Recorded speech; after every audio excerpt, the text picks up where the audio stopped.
आम आदमी पार्टीचे सर्वेसर्वा अरविंद केजरीवाल यांना अटक झाली असून केजरीवाल यांच्या अटकेनंतर दिल्लीमध्ये आप कार्यकर्त्यांनी वेगवेगळ्या ठिकाणी जोरदार निदर्शने केली।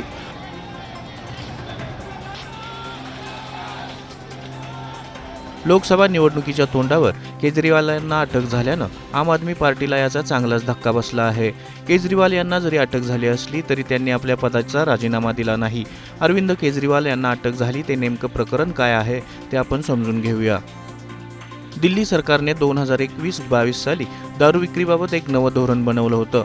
सरकारी महामंडळाऐवजी दारू विक्रीचे अधिकार खाजगी वितरकांना देण्यात आले होते।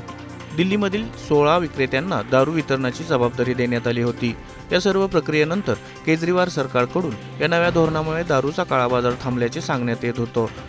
नव्या धोरणाने दिल्लीतील सरकारच्या तिजोरीत म्हणजेच महसुलात मोठी वाढ झाली असं सांगितलं जात होतं। असं असलं तरी या नव्या धोरणामुळे मोठ्या प्रमाणात भ्रष्टाचार झाल्याचा आरोप विरोधक करत आहेत।